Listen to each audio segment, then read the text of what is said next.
twice the power of the GT40 and a third more powerful than a Formula One car. Simply staggering statistics. And to many engineers, this was clearly mission impossible, but one that Piech's team chose to accept. Their first task took 3 years to complete, creating an engine that could reliably provide 1,000 brake horsepower. And this is it. 2 V8s combined to make one enormous W16 8-litre engine. There we are, 1 V8 there, 1 V8 there. And I have to say, standing next to it, it feels more like something you'd find in a truck than a sports car. The engine alone only develops 800 brake horsepower, which is about the same as a Formula One car. But with the addition of not 1, but 4 turbochargers, 1, 2 and 2 on the other side, it brings it to the magical 1,000 bhp. Incredible. But the engine was just the start of the battle, because this much power brings with it a ton of engineering baggage. The first problem was heat. An engine this powerful creates 736 kilowatts of heat. That's enough to keep a village of 40 houses warm in the winter. So the car has no engine cover and an astonishing 10 radiators to keep it cool. 2 here. We've got 2 bigger ones here, 2 smaller ones here, 2 here in front of the back wheel, and 2 more on the other side.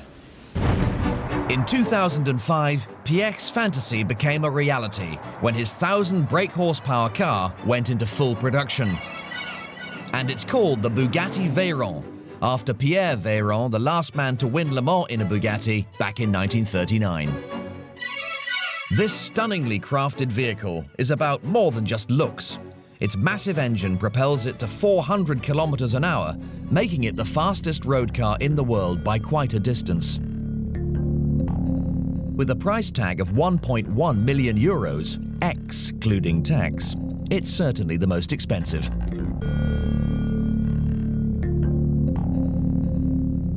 Four-wheel drive and the widest tyres in the world provide the grip to accelerate the Veyron to 100 kilometers an hour faster than a Formula One car.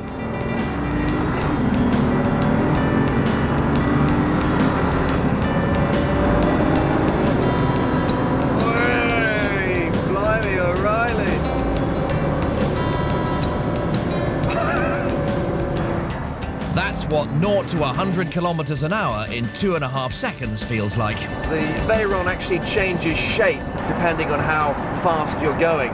When you're traveling at high speed, the body actually lowers towards the ground by 1 inch, and the spoiler at the back goes up to press the car down towards the tarmac for better traction. Absolutely amazing. It does this automatically as you go.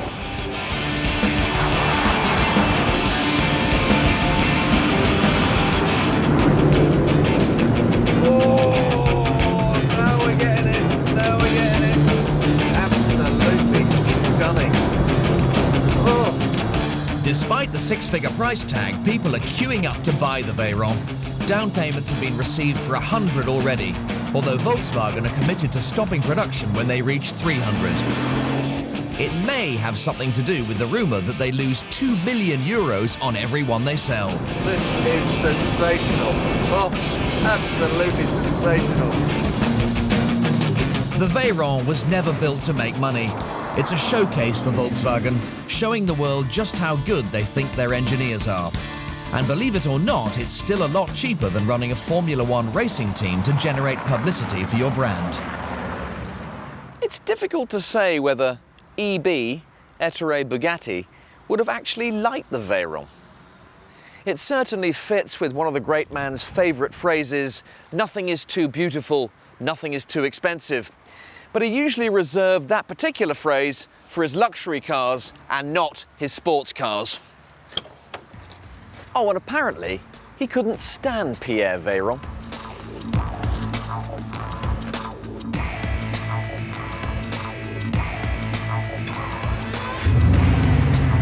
But I'll tell you what, if he was anything like me, he'd absolutely love it. Time for one more run. I'm sure they won't mind.